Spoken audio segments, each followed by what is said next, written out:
ચૂંટણીનો માહોલ બરાબરનો રાજ્યની અંદર જામી ચૂક્યો છે। પ્રજાને લુભાવવા નેતાઓ અવનવા ગતકડા કરતા જોવા મળે છે। જે ક્યારેય જ્યાં ના જોવા મળ્યા હોય ત્યાં નેતા જોવા મળે છે, જે ક્યારેય ન કર્યું હોય એ કરતા જોવા મળે છે। કોઈ જલેબી તળતું જોવા મળે છે, કોઈ હીરા ઘસતું જોવા મળે છે, કોઈ ટેટી ખવડાવતું જોવા મળે છે, કોઈ તારપો વગાડતું જોવા મળે છે, કોઈ પરંપરાગત આદિવાસી નૃત્ય કરતું જોવા મળે છે, કોઈ ગરબે ઘૂમતું જોવા મળે છે, તો કોઈ ભગવાનના શરણે, કોઈ ભુવાજીના શરણે જાય છે અને કોઈક મારિયો વિડીયો ગેમની અંદર પણ છવાતું જોવા મળે છે। એટલે આ એ દ્રશ્યો છે કે જેમાં નેતાઓ પ્રજાને લુભાવવા માટે, મતદારોને લુભાવવા માટે અલગ અલગ વસ્તુઓ કરી રહ્યા છે। મનીષ મારી સાથે છે। મનીષ, આ જે કરવામાં આવે છે, આદિવાસી નૃત્ય હોય, તારપો વગાડવો હોય, હીરા ઘસવા હોય કે પછી અલગ અલગ વસ્તુઓ હોય, જલેબીઓ તળવી, કદાચ એક એ હેતુ દેખાય છે નેતાઓનો કે હું તમારી વચ્ચેનો માણસ છું ભાઈ, હું તમારો જણ છું, એ સંદેશો આપવાનો આ પ્રયત્ન। બિલકુલ નુપુર, અને એનું કારણ કે પણ છે કે 5 વર્ષમાં આવા કરતબો નેતાઓના હાથે થતા તમે કદાચ પહેલી વાર જ જોતા હશો, કારણ કે સામાન્ય દિવસોમાં તો આપણે એમને શોધવા જવા પડતા હોય,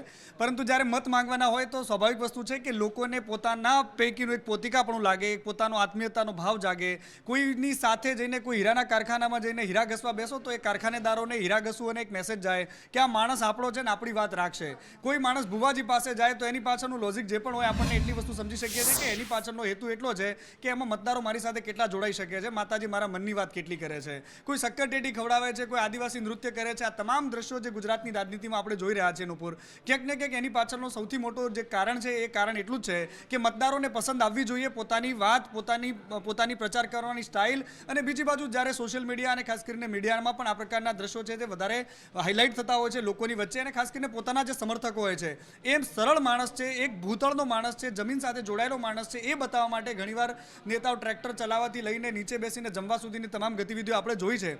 પરંતુ આ તમામ ગતિવિધિઓ 5 વર્ષમાં એક જ વાર નુપુર જોવા મળતી હોય છે, બાકીના દિવસોમાં આપણે એ જબ્બાના સળ પણ તૂટેલા જોવા નથી મળતા, એ આપણે સૌ કોઈ જાણીએ છીએ। પરંતુ આ ચૂંટણી છે ને, ચૂંટણીમાં આવા રંગ આપણે રોજ જોવાના છે। બિલકુલ, એટલે આમ જનરલી એવું કહેવાય કે નોકરી નો કરાવે એ કરાવે, એ નોકરી પણ આ નોકરી એવી છે જનતાની નોકરી કે જે ક્યારેય ન કર્યું હોય 5 વર્ષમાં એ કરાવે છે। અને હજી તો આ શરૂઆત છે, હજી તો 10-12 દિવસ બાકી છે સાહેબ। જુઓ શું શું જોવા મળે છે, કોઈ ક્યાંક પાણીપુરી ખાતું પણ જોવા મળે, છકડો ચલાવતા પણ જોવા મળે ને ઘણા બધા રંગ આ નેતાઓના જોવા મળશે। પણ આ બધા વચ્ચે ચૂંટણી પ્રચાર ચાલી રહ્યો છે, ગરમી જબરજસ્ત છે ને એની વચ્ચે પ્રચાર ચાલી રહ્યો છે, અને આ બધા વચ્ચે નેતા અને જનતા બંનેની હાલત કફોડી થઈ રહી છે। આ બધા વચ્ચે સમાચાર એ મળ્યા છે કે નીતિન ગડકરી બેભાન થઈ ગયા હતા એક સભાની અંદર। શું થયું, કિન્નરી પાસેથી જાણીએ।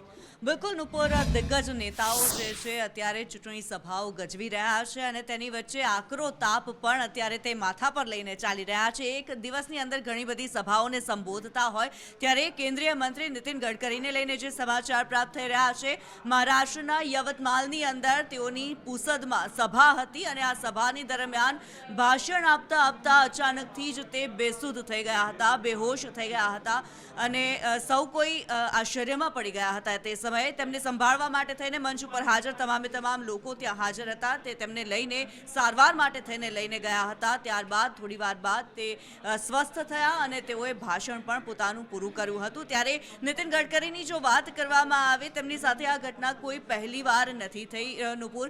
2018ની જો વાત કરવામાં આવે, મહારાષ્ટ્રની અંદર જ એક સભાની અંદર તેઓ બેભાન થઈ ગયા હતા, તેમની સાથે આ જ પ્રકારની ઘટના પહેલા પણ બની ચૂકી છે। ત્યારે ગવર્નર વિદ્યાસાગર રાવ હતા, તેમના દ્વારા તેમને સંભાળવામાં આવ્યા હતા અને મહત્વપૂર્ણ રીતે ડોક્ટર્સ દ્વારા તેમને વજન ઘટાડવાની પણ સલાહ આપવામાં આવી હતી અને તેમણે થોડા સમય પહેલા જ પોતાનું ખાસું વજન ઘટાડવા માટે થઈને સારવાર પણ કરાવી હતી, ઓપરેશન પણ કરાવ્યું હોવાનું સામે આવી રહ્યું છે। અને અત્યારે જે પ્રમાણે back to back rallies, back to back જે પ્રમાણે ભાષણ અને સભાઓ ચાલી રહ્યા છે, સ્વાભાવિકપણે કદાચ તેમની તબિયત જે છે તે કારણે લથડી હોય। બિલકુલ બની શકે, અને એના માટે જ અત્યારે ગરમી છે ભયંકર, પ્રજાને પણ આ અનુભવ થઈ રહ્યા છે, નેતાઓને પણ આ અનુભવ થઈ રહ્યા છે। પણ આ બધા વચ્ચે વિરોધની ગરમી રાજ્યની અંદર શમવાનું નામ નથી લઈ રહી। ભારતીય જનતા પાર્ટી ડેમેજ કંટ્રોલના ખૂબ પ્રયત્નો કરી રહી છે, પણ એ 6 દ્રશ્યો આજના આપણે બતાવવા છે જે રૂપાલા સામે આગ ઓખતા દ્રશ્યો છે। હવે આ વિરોધ ન માત્ર પરસોત્તમ રૂપાલાની સામે, ન માત્ર રાજકોટ બેઠકના ભારતીય જનતા પાર્ટીના ઉમેદવાર સામે, પણ આ વિરોધ હવે ભારતીય જનતા પાર્ટીની સામે કન્વર્ટ થતો દેખાઈ રહ્યો છે। પછી એ પાલીતાણા હોય, હળવદ હોય, માતાના મઢથી, રાજકોટથી 7 જગ્યાએથી પ્રસ્થાન થયું છે ધર્મરથનું ક્ષત્રિયોના. કચ્છ, લેકાવાડા, અલગ અલગ જગ્યાએ ક્યાંક સભા યોજાઈ, ક્યાંક વિરોધ કરવામાં આવ્યો, ક્યાંક ધર્મરથ નીકળ્યા છે. ક્યાંક એવો વિરોધ થયો અને ડેમેજ કંટ્રોલ આખરે કેમ કામ નથી આવી રહ્યું ભારતીય જનતા પાર્ટીનું? હિરેન પાસેથી જાણીએ. હિરેન,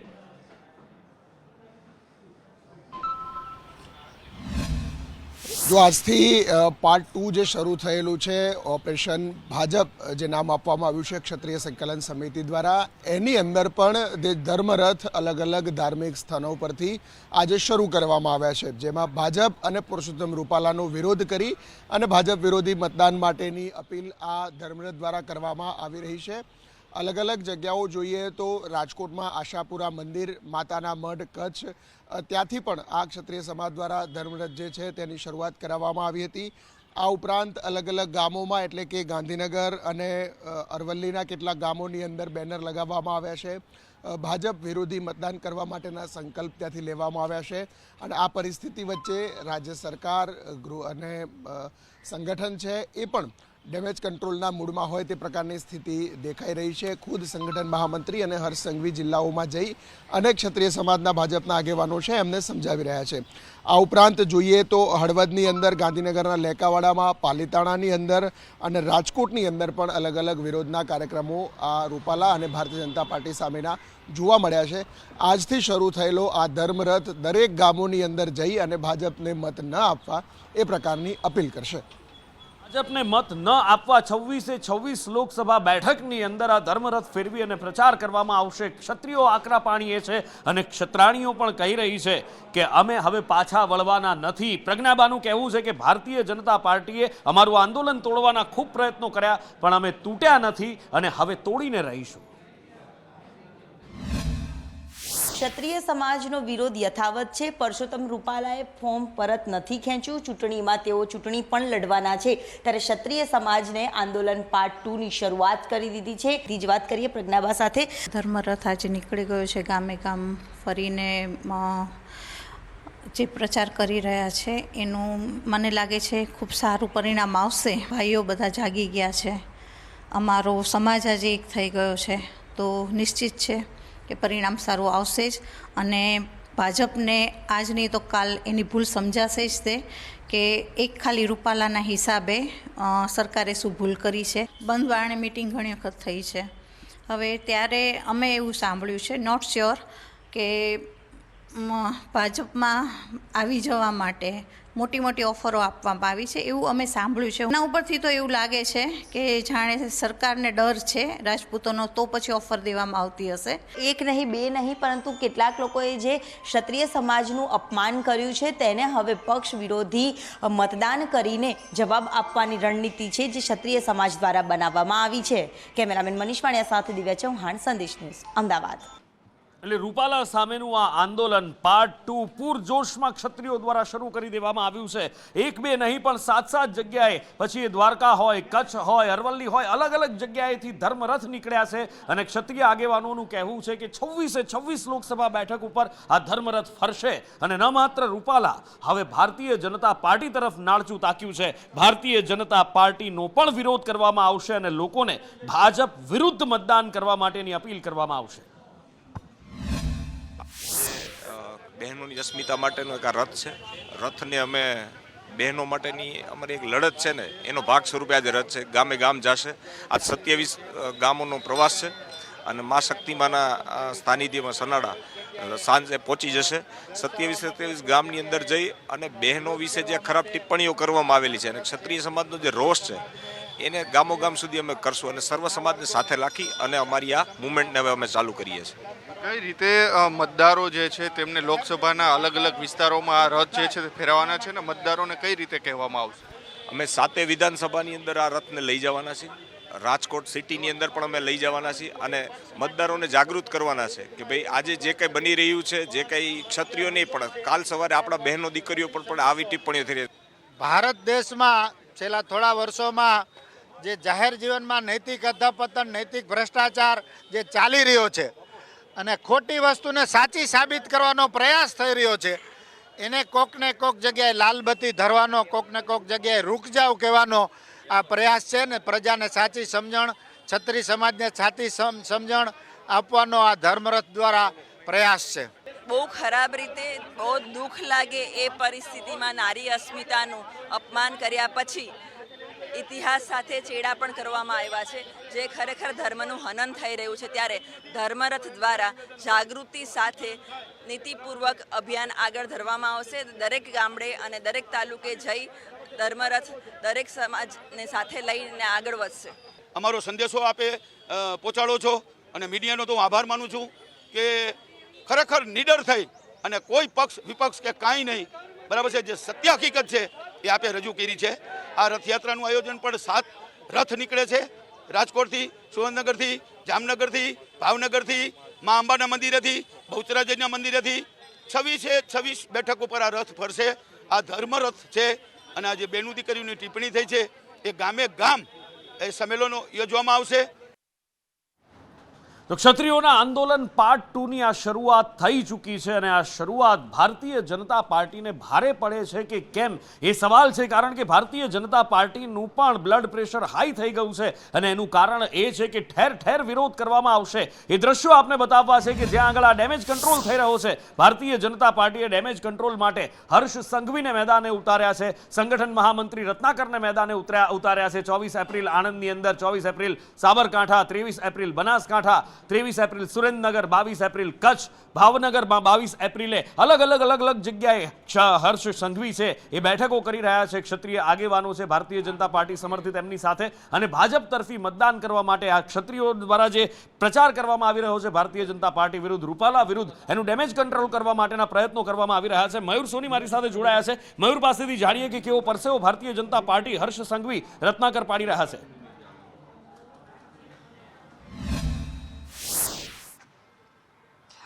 બિલકુલ નૂપુર, જે પ્રકારની આખો ઘટનાક્રમ થયો છે, હવે ભારતીય જનતા પાર્ટી છે તે ડેમેજ કંટ્રોલ માટે જોરશોરથી પોતાનું જોર લગાવી રહી છે. 22 તારીખથી ક્ષત્રિય મિશન છે તે શરૂ થઈ ચૂક્યું છે અને તેની જે કમાન છે તે ખુદ ગૃહમંત્રી હર્ષ સંઘવીએ પોતાના હાથમાં લીધી છે. રાજકોટ હોય, કચ્છ હોય, સાબરકાંઠા હોય, સુરેન્દ્રનગર હોય કે પછી આણંદ અને આજે અન્ય રાજ્યના વિસ્તારો હોય, જ્યાં જ્યાં ક્ષત્રિયોની મોટી મિટિંગ છે અથવા તો મોટી વસ્તી છે ત્યાં ડેમેજ કંટ્રોલ માટે હર્ષ સંઘવી પહોંચી રહ્યા છે. સાથે જ જે સંગઠનના અગ્રણી રત્નાકરજી છે એ પણ એમની સાથે જ આ બેઠક યોજી રહ્યા છે.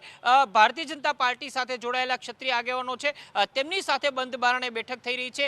ઓછું નુકસાન કેમ થાય, ડેમેજ ઓછું કેમ થાય, કારણ કે હવે માત્ર કોલ રૂપાલાને હરાવવાનો નથી, પરંતુ જે બાકી બચેલી 25 બેઠક છે ગુજરાત લોકસભાની, એ 25 બેઠકની અંદર ક્ષત્રિય સમાજની સાથે અન્ય સમાજને પણ જોડીને ભાજપનો વિરોધ કરવાનું, ભાજપને વોટ ના દેવાની અપીલ છે એક ક્ષત્રિય સમાજ આગળ વધારી રહ્યો છે. પાર્ટ 2 આજથી શરૂ થયું છે અને બીજેપી છે એને પણ પોતાનું મિશન ક્ષત્રિય છે તે આગળ વધારી ચૂક્યું છે અને એના ભાગરૂપે જ આજે એક સાથે 2 જિલ્લાની અંદર ગૃહમંત્રી ગયા હતા. બંધ બારણે બેઠક પણ થઈ રહી છે, ક્ષત્રિય આગેવાનોને મનાવવાની કોશિશ થઈ રહી છે. સાથે સાથે અન્ય સમાજના લોકો પણ ક્ષત્રિય સમાજના આંદોલનની અંદર ના જોડાય તે માટેના તમામ પ્રયાસો છે તે ભારતીય જનતા પાર્ટી દ્વારા અને સરકાર દ્વારા કરવામાં આવી રહ્યા છે.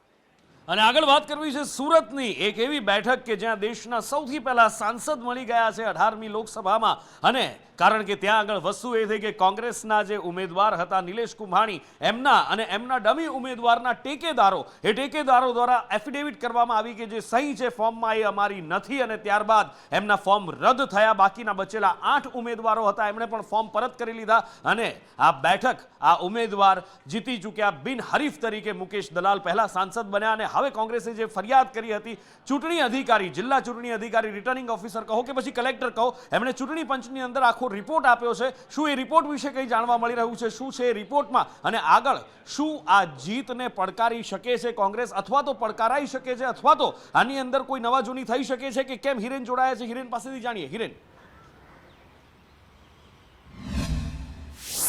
19 તારીખથી જે સમગ્ર ઘટનાક્રમ સુરત લોકસભા મત વિસ્તાર એટલે કે ઉમેદવારો માટે થયો હતો, ડમી ઉમેદવારોના ફોર્મ ભરવામાં આવ્યા. આ ઉપરાંત જે પ્રપોઝલ કરનારા લોકો હતા એમની ખોટી સહી કરવામાં આવી હતી સમર્થકોની, અને એ ખોટી સહીનો જે પત્ર જિલ્લા કલેક્ટરે પણ ઉમેદવારને લખ્યો હતો. અને એ ઘટનાના કારણે સુરતમાં કોંગ્રેસના ઉમેદવારનું ફોર્મ રદ થયું. એ ઉપરાંત અન્ય તમામ અપક્ષોએ પોતાના ઉમેદવારી પત્રો પરત ખેંચ્યા અને ભાજપના ઉમેદવારની જીત થઈ. પરંતુ મૂળ મુદ્દો ત્યાં હતો કે જે ડમી સહી કરવામાં આવી હતી પ્રપોઝલ, એટલે કે જે સમર્થકોની હતી નિલેશ કુંભાણીના સમર્થકોની, એ મુદ્દાને લઈ અને એના કારણે એમનું ફોર્મ રદ થયું હતું. તો આમાં કોઈ ગેરરીતિ છે કે કેમ, આ ઉપરાંત ખોટી સહી કરવાનો ગુનો લાગુ પડે કે કેમ, તે સૌથી મોટો ચર્ચાનો વિષય છે. અને આ ઘટનાક્રમ બાદ ચૂંટણી પંચ એટલે કે મુખ્ય ચૂંટણી અધિકારી ગાંધીનગરે પણ જિલ્લા કલેક્ટર એટલે કે ચૂંટણી અધિકારી આરઓ પાસે આ અંગેનો વિસ્તૃત રિપોર્ટ માંગ્યો હતો. એ રિપોર્ટ રાજ્ય મુખ્ય ચૂંટણી અધિકારીને સુપ્રત કરી દેવામાં આવ્યો છે. જિલ્લા ચૂંટણી અધિકારી એટલે કે રિટર્નિંગ ઓફિસરે 19 તારીખથી લઈ અને આખો ઘટનાક્રમ છે કે નિલેશ કુંભાણીના સમર્થકના જે લોકો ફોર્મ ભરવા આવ્યા ત્યારે કોણ કોણ હાજર હતા, એના વિડીયો ફૂટેજ, આ ઉપરાંત જેની સહી કરવામાં આવી હતી 3 સમર્થકોના વાત છે એ હાજર હતા કે કેમ, અને એ ઉપરાંત જે રિપોર્ટ સબમિટ થયો ત્યારે એફિડેવિટ કરી ગયા 3 સમર્થકો, એ સાથેનો વિસ્તૃત રિપોર્ટ જે છે એ જિલ્લા ચૂંટણી અધિકારીએ રાજ્ય મુખ્ય ચૂંટણી અધિકારીને મોકલી આપ્યું છે. અને એ રિપોર્ટના આધારે શું કાર્યવાહી કરવી અથવા તો કાર્યવાહી કરી શકાય કે કેમ, તે અંગેનું માર્ગદર્શન માટે દિલ્હી કેન્દ્રીય ચૂંટણી પંચ સમક્ષ આ રિપોર્ટ છે તે મોકલી આપવામાં આવ્યું છે. પરંતુ સૂત્રોનું કહેવું છે કે આ જે ખોટી સહી કરવાનો મુદ્દો છે અથવા તો જે છેતરપિંડી કરવાનો મુદ્દો છે એ કોંગ્રેસનો આંતરિક મામલો છે અને એના જ કારણે ચૂંટણી પંચનો સીધો રોલ આની અંદર ક્યાંય નથી આવતો. જો છેતરપિંડીની ફરિયાદ કરવી હોય તો કોંગ્રેસ આ અંગેની છેતરપિંડીની ફરિયાદ કરી શકે છે. ચૂંટણી પંચનો રોલ માત્ર ને માત્ર જે એફિડેવિટ આવે છે એ એફિડેવિટ સ્વીકારવાનો, ઉમેદવારના સમર્થનમાં જેને સહી કરેલી છે એનું વેરિફિકેશન કરવાનું છે. જો ખોટું હોય તો એ એના સંદર્ભે જે સ્થિતિ હોય છે એ આખા ઘટનાક્રમની અંદર સરકાર સાથે કોઈ છેતરપિંડી અથવા તો ચૂંટણી પંચ સાથે કોઈ છેતરપિંડી ન હોવાના કારણે માત્ર છેતરપિંડી થઈ છે તો કોંગ્રેસના ઉમેદવાર સાથે થઈ છે, કોંગ્રેસ સાથે સમર્થકોએ છેતરપિંડી કરી છે. એટલે એટલા જ માટે જો ફોજદારી કાર્યવાહી કંઈ કરવાની થાય છે તો કોંગ્રેસે કરવાની થાય છે. સીધી રીતે ચૂંટણી પંચનો રોલ આમાં ક્યાંય ન આવતો હોવાનું સૂત્રો પાસેથી માહિતી મળી રહી છે. બિલકુલ, એટલે આને પડકારી શકાય જીતને કે કેમ, કે પછી એ જીત યથાવત છે એ સવાલ છે. પણ અત્યારે તો શક્યતા એ જ છે કે જીત યથાવત છે. પહેલા સાંસદ દેશને મળી ચૂક્યા છે 18મી લોકસભાના, પણ સુરતની અંદર રાજનીતિ શમવાનું નામ નથી લઈ રહી. હજી પણ ઉકળતા ચરુ જેવી રાજનીતિ છે, કારણ કે અલ્પેશ કથિરિયા, ધાર્મિક માલવિયાએ આપમાંથી રાજીનામું આપ્યું. નિલેશ કુંભાણીની જેમ એ બંને પણ પાસવાળા જ છે. એમનો ભૂતકાળ પાટીદાર આંદોલનનો છે અને એની સાથે સાથે એ વાત પણ સામે આવી છે કે પાસના 200 કાર્યકર્તાઓ અથવા તો કહો કે 200 યુવાનો ભારતીય જનતા પાર્ટીમાં જોડાઈ શકે છે. અને આ બધા વચ્ચે એક સમાચાર એવા પણ સામે આવ્યા કે કોર્પોરેટર એટલે કે સુરતની અંદર આમ તો કોર્પોરેશનમાં કોંગ્રેસનું નામો નિશાન નથી, આપના જે બચ્યા ખુચ્યા કોર્પોરેટર છે એમાંથી પણ પાયલ સાકરિયા રાજીનામું આપી શકે છે. અને પાયલ સાકરિયા પોતે એ બાબતે સ્પષ્ટતા કરવા સામે આવ્યા. એવી વાત ફેલાઈ રહી છે કે પાયલ સાકરિયા ભાજપમાં જોડાય એવી કવાયતો ચાલુ, XYZ આવી વગેરે વગેરે વાતો ફેલાઈ રહી છે. આ સમાચાર તદ્દન ખોટા છે. જ્યારથી આ સમાચાર ફેલાયા છે ત્યારથી ઘણા બધા શુભચિંતકો, કાર્યકર્તાઓ, ઘણા બધા લોકોના ફોન આવ્યા કે ખરેખર હકીકત શું છે. ભારતીય જનતા પાર્ટી એમણે જે કરેલા કામો છે, કુકર્મો છે, એમના કુકર્મોનું કહેવાય ને કે ભાઈ એમનો પરચો બતાવવા માટે અથવા તો અમારા ઉપર જે વિશ્વાસ મૂકી દિલ્હીની અંદર જેવા કામો થયા છે એવા કામો ગુજરાતમાં પણ થાય એ આશાએ, અપેક્ષાએ અને આટલી નાની ઉંમરમાં જે વિશ્વાસ મૂક્યો અને કોર્પોરેટર બનાવ્યા ત્યારબાદ અમારી પાર્ટી એટલે કે આમ આદમી પાર્ટીના કાર્યકર્તાઓ, હોદ્દેદારોએ તમામે મારા ઉપર વિશ્વાસ મૂકીને વિરોધ પક્ષના નેતાની જવાબદારી મને આપી છે. અને આ બધા વચ્ચે રાજનીતિ જ્યારે ચાલી રહી હોય, ચૂંટણી હોય અને રાજનીતિ ચરમ પર હોય ને ત્યારે આરોપ પ્રત્યારોપના બાણ ના છૂટે એ તો કેવી રીતે બને? જો કે જબરજસ્ત ચરમ ઉપર છે, ભાષાનો વિવેક ચૂકાઈ જાય ત્યાં સુધીના નિવેદનો થઈ રહ્યા છે. અને આ બધા વચ્ચે કોંગ્રેસના ગુજરાત પ્રદેશ પ્રમુખ શક્તિસિંહ ગોહિલે એક વિડીયો ટ્વીટ કર્યો છે, એક વિડીયો સોશિયલ મીડિયા પર મૂક્યો છે ને એમાં તેમણે ગંભીર આરોપ લગાવ્યા છે પોલીસ પ્રશાસન પર, ભારતીય જનતા પાર્ટી ઉપર, મતદારોને ધમકાવવાના, મતદાન ન કરે એના માટે લોકોને ધમકાવવામાં આવી રહ્યાના આરોપ લગાવ્યા. તો ભારતીય જનતા પાર્ટીએ પણ સામે જવાબ આપ્યો. અને અનેક મતદાતાઓનો ફોન આવે છે, સંદેશાઓ આવે છે કે એમને તંત્ર દ્વારા, ખાસ કરીને પોલીસ વિભાગ દ્વારા બોલાવવામાં આવે છે, ધમકાવવામાં આવે છે, મતદાન નહીં કરવા માટે કહેવામાં આવે છે, અથવા સત્તાધારી પક્ષને મતદાન થાય અથવા તમારી ટકાવારી ઓછી થવી જોઈએ, આવા બધા પ્રયત્નો થાય.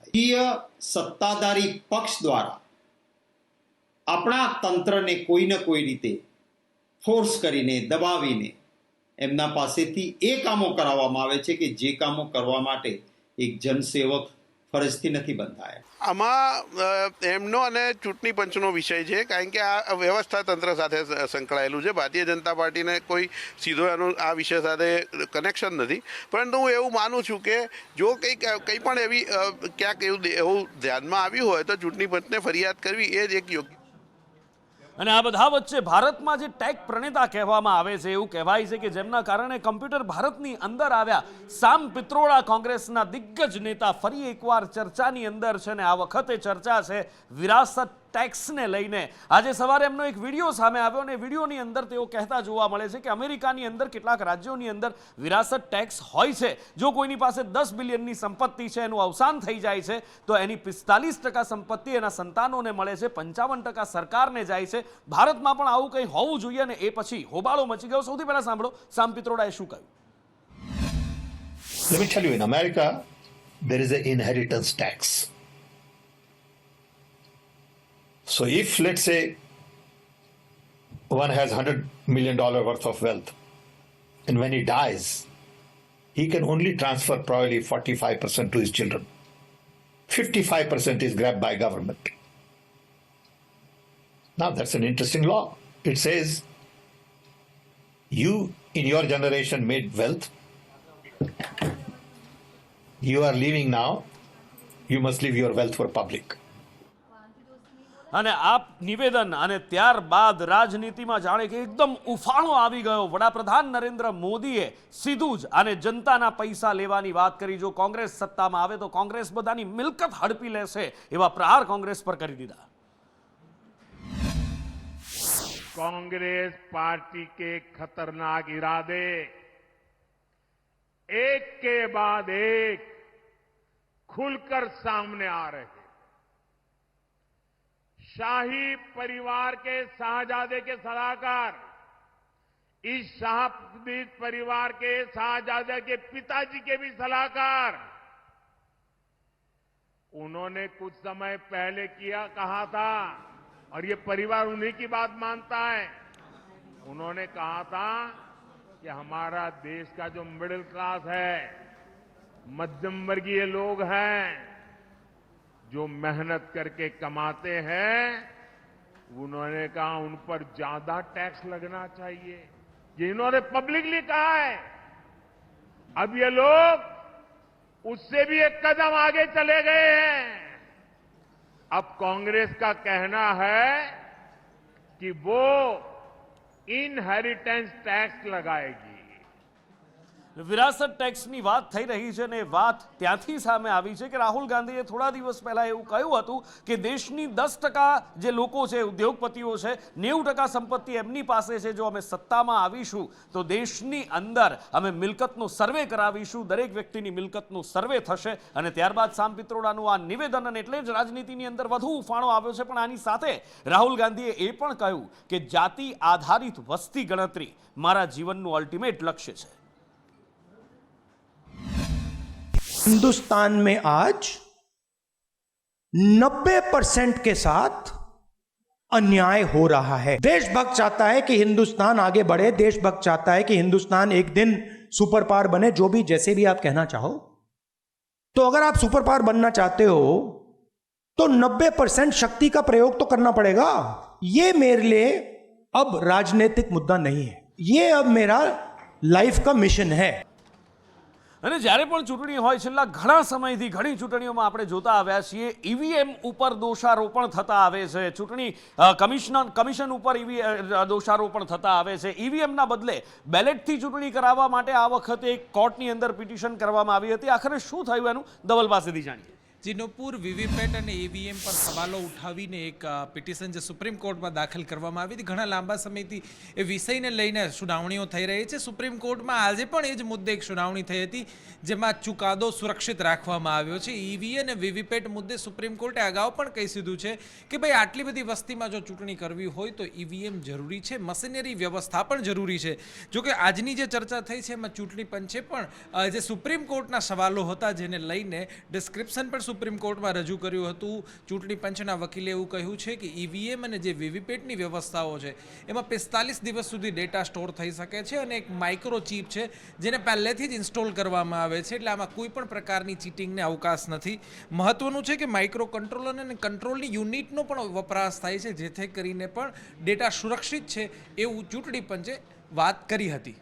ઓકે, અને આગળ વાત કરવી છે વિકાસની. એવું કહેવાય છે કે ગુજરાત જેવું દેશમાં કોઈ રાજ્ય નથી, ગુજરાત જેવું ઇન્ફ્રાસ્ટ્રક્ચર ક્યાંય નથી, ગુજરાત જેવું રોડ રસ્તાનું નેટવર્ક ક્યાંય નથી. વાત સાચી હશે, પણ છેવાડાના ગામ સુધી, ગુજરાતના છેવાડા સુધી શું ખરેખર આ ઇન્ફ્રાસ્ટ્રક્ચર વિકાસ પહોંચ્યું છે? એ સવાલ ત્યારે ઊભો થાય કે જ્યારે ખુદ કલેક્ટર જાય છોટા ઉદેપુરના અંતરિયાળ વિસ્તારમાં અને કાચા રસ્તા, ધૂળના દફ્ફામાં એમની રેતીની અંદર એમની કાર ફસાઈ જાય અને પછી ટ્રેક્ટરથી બહાર ખેંચવી પડે, તો આ કયું ઇન્ફ્રાસ્ટ્રક્ચર? એ સવાલ થવો સ્વાભાવિક છે. છોટાઉદેપુર જિલ્લાના નસવાડી તાલુકાના હાલ આપણે જોઈ રહ્યા છો દ્રશ્યો. આ કાચો રસ્તો છે, આ જોઈ રહ્યા છો સમગ્ર આ રસ્તો તમે જોઈ રહ્યા છો. ખેંદા ગામે આપણે હાલ પહોંચ્યા છીએ. છોટાઉદેપુર જિલ્લા કલેક્ટર અને ડીડીઓ જ્યારે ગઈકાલે કુપ્પા જૂથ પાણી પુરવઠા યોજના છે એની જે કામગીરી ચાલે છે એની કામગીરીનું નિરીક્ષણ કરવા માટે અહીંયા જ્યારે કલેક્ટર પહોંચ્યા હતા, એ લોકો રિટર્ન થયા ત્યારે આ એ જ જગ્યા છે જ્યાં અહીંયા ખાસ કરીને છોટાઉદેપુર જિલ્લા કલેક્ટરની જે ગાડી છે એ ગાડી અહીંયા ફસાઈ હતી ને ત્યારબાદ